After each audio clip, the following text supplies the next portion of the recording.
Assalamualaikum warahmatullahi wabarakatuh. Baiklah, pada kesempatan kali ini saya akan menjelaskan tentang modifikasi pelepasan obat pada sistem penghantaran. Nah, ini maksudnya adalah kita melakukan modifikasi sediaan obat sehingga obat tersebut bisa mencapai targetnya. Contohnya obat NSAID. Nah, itu obat tersebut kan tidak diharapkan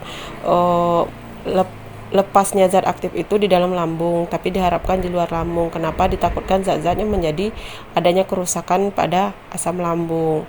Nah, sehingga dibuatlah modifikasi obatnya sehingga dia lepasnya tertunda pada asam lambung dan dia bisa melepaskannya pada usus. Atau bisa juga modifikasi obat yang biasanya kita gunakan 3 kali sehari, kemudian dengan adanya modifikasi sekarang sudah menjadi 2 kali sehari. Nah, jadi ini dia jadi itu perannya kita melakukan modifikasi dari sediaan obat sehingga penghantarannya bisa kita sesuaikan. Nah, apa saja yang harus kita lakukan untuk memodifikasi tersebut adalah yang pertama formulasi dan desain produknya, kemudian mengubah waktu atau kecepatan pelepasan obat, dan yang ketiga memodifikasi bentuk sediaan obat. Nah, ketiga ini adalah cara kita untuk melakukan modifikasi obat sehingga dia bekerja pada sistem penghantaran sesuai dengan waktu dan kecepatan pelepasan obat yang kita inginkan. Nah, seperti saya bilang tadi, yang seharusnya 3 kali sehari menjadi 1 kali sehari. Nah, itu adalah modifikasi namanya. Kemudian yang harusnya lepas di lambung menjadi lepas di usus. Nah, itu adalah upaya modifikasi. Ini contoh sediaan yang telah dilakukan modifikasi tersebut. Yang pertama, obat minum. Itu adalah diltiazem, itu extended release, ini artinya obat yang pelepasannya terkontrol. Kemudian natrium diklofenak, obat yang pelepasannya tertunda, ini nanti saya akan jelaskan di slide berikutnya. Kemudian ondansetron, terus transdermal, obat yang diberikan secara transdermal, itu contohnya klonidin. Kemudian obat yang diberikan pada mata, contohnya adalah pilokarpin. Nah, jadi ini adalah contoh-contoh obat yang pelepasannya sudah dimodifikasi untuk penggunaan sesuai dengan target dan kecepatan pelepasan obat tadi. Kemudian tipe pelepasan obat itu yang sudah kita modifikasi itu ada 3 jenis. Yang pertama, delay release, ini artinya pelepasan tertunda. Jadi dia melepaskan obat sekaligus itu ditunda dulu karena ada pengaruh pH, asam lambung, tekanan, enzim dan lain-lain, sehingga dia seharusnya misalnya pecahnya zat aktifnya lepas di lambung. Namun dengan adanya kombinasi formulasi menjadi lepas tertunda, obat tersebut tidak jadi lepas di lambung tapi lepasnya di bagian usus. Nah, contohnya sediaan lapis enterik, itu penggunaan untuk obat-obat NSAID dan aspirin.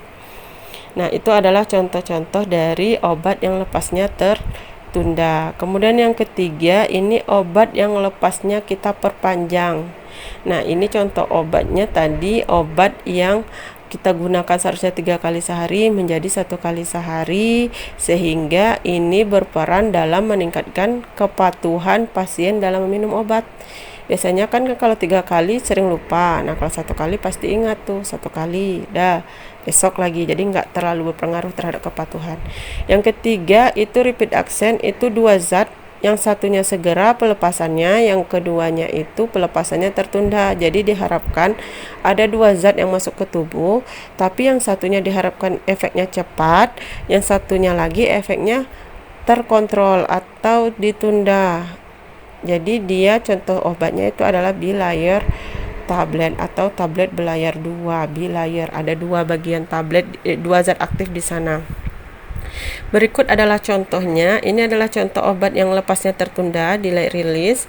Jadi dia ini tablet saron enterik. Jadi kalian kalau mau buka contoh buka Voltaren, coba dibelah, itu akan terlihat di bagian luar itu ada lapisan tersendiri.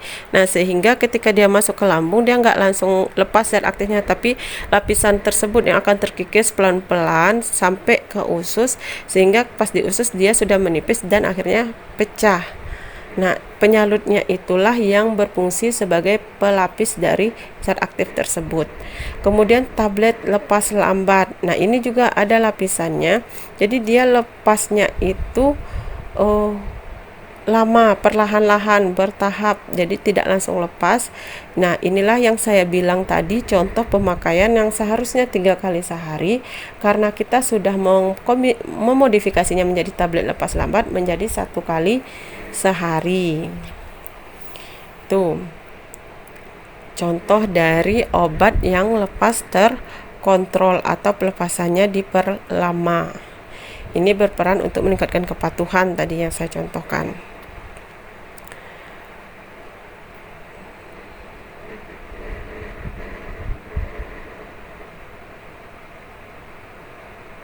Terus contoh yang ketiga, ini obat yang memiliki yang repeat action, ini jadi aksi yang pengulangan. Ini adalah artinya obat yang memiliki 2 jenis.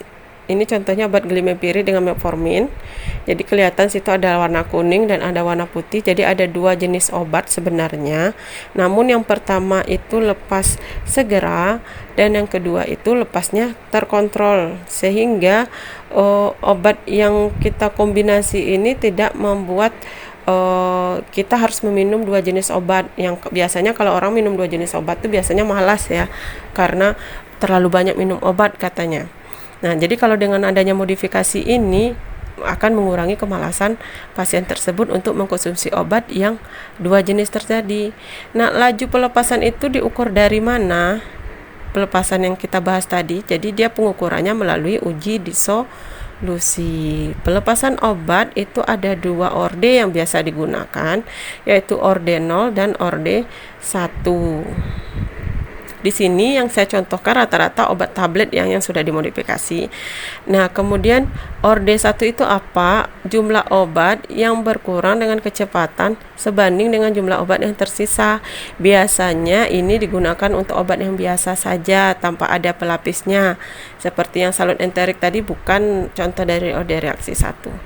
Atau yang obat yang lepasnya diperlama tadi bukan juga contoh orde reaksi 1. Jadi dia obat yang biasa saja. Contoh yang repeat action tadi bisa jadi yang pertamanya itu bisa jadi orde 1, yang keduanya jadi orde 0. Nah, kemudian orde 0 itu pelepasan obatnya konsentrasinya tidak mempengaruhi laju reaksi, jadi dia konstan perubahannya, sehingga pada sampai titik tertentu dia akan menurun ketika efek obat tersebut mulai berkurang. Nah, ini adalah contohnya. Kalau orde reaksi 0 itu dia obatnya lepas langsung kadar puncak, kemudian dia akan secara perlahan melepaskan obat, sehingga ketika dia, ini contoh grafik terapi yang bagian atas itu adalah grafik toksik. Jadi dia berada di bagian terapi dan bertahan di sana secara konstan. Kemudian untuk melepaskan obat secara bertahap, sehingga obat tidak perlu penambahan karena dia melepaskannya secara perlahan-lahan. Jadi di sebelahnya bisa dilihat pelepasan obatnya rata-rata konstan, yaitu 100. Itu contohnya 100, berarti 100 saja pelepasannya.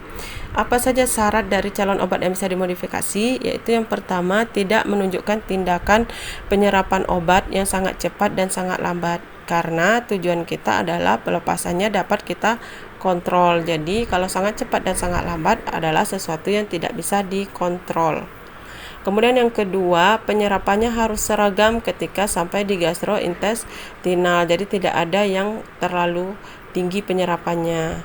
Kemudian yang ketiga, itu bisa pakai dosis yang relatif kecil. Yang keempat, keamanannya baik, dilihat dari indeks terapi, karena dia akan lama di dalam tubuh, jadi dia diharapkan aman, tingkat keamanannya baik. Kemudian terakhir, digunakan untuk mengatasi kondisi kronik. Jadi obat yang dimodifikasi ini tidak cocok digunakan untuk kondisi akut, Kenapa? Karena obat-obat yang kita modifikasi ini diharapkan efek terapinya lama, sedangkan akut itu butuh efek terapi yang sangat cepat. Jadi dia tidak cocok untuk kondisi akut, cocoknya kondisi kronis. Apa keuntungan dari kita melakukan modifikasi? Yang pertama, meningkatkan kepatuhan pasien dengan mengurangi frekuensi pemberian obat. Nah, yang contoh saya tadi adalah obat yang seharusnya 3 kali sehari, dengan adanya obat terkontrol maka menjadi 1 kali sehari.